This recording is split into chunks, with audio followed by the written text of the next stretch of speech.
তো বিশ্বনবী একদিন ফজরের সালাত শেষে লুকিয়ে লুকিয়ে মক্কার সবচেয়ে বড় বক্সার ছিলেন তো তিনি, মক্কার সবচেয়ে বড় বক্সার রুকানার কাছে চলে গেল। যে বলল, রুকানা আসলিম তাসলাম, ইসলাম মানো শান্তিতে থাকবা, দুনিয়াও থাকবা আখিরাতেও থাকবা, সুবহানাল্লাহ পড়ে।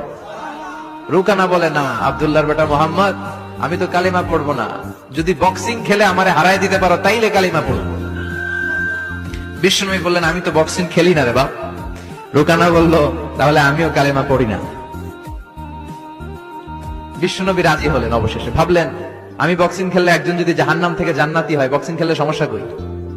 কি রহমতের নবী, কি অ্যাটিটিউড, কি পজিটিভনেস, কি প্রোঅ্যাক্টিভনেস, অলওয়েজ প্রোঅ্যাক্টিভ। সব সময় ইতিবাচক চিন্তা করতেন। নেতিবাচক চিন্তা কারে বলে বিশ্বনবী জানতোই না, সুবহানাল্লাহ পড়ে। বিশ্বনবী রাজি হলেন। এবার বক্সিং খেলার পালা। রুকানা হাফ প্যান্ট পরে গায়ের মধ্যে জাইতুনের তেল মেখে এভাবে লাফাচ্ছে। আপনারা রেসলিং খেলা দেখছেন?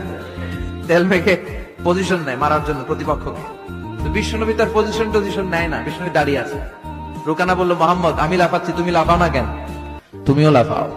বিশ্বনবী বললেন, না আমি লাফাই না, কারণ আমি সেলাইবিহীন লুঙ্গি পরি। সেলাই ছাড়া লুঙ্গি পরে যদি কেউ লাফায়, বাতাসে সতর খুলে যাওয়ার সম্ভাবনা আছে না নাই? কি লাজুক নবী ছিলেন, কেউ বিশ্বনবীর লজ্জাস্থান জীবনেও দেখে নাই। হালিমাতুস সাদিয়ার বাড়িতে যখন বিশ্বনবী থাকতেন, হালিমাতুস সাদিয়া 5 বছর এই কুরাইশি মোহাম্মদ ছেলেটাকে লালন পালন করেছে। হালিমাতুস সাদিয়া বললে, এই 5 বছরের ব্যবধানে কোনোদিন কুরাইশি মোহাম্মদরে কাঁদতে দেখি নাই।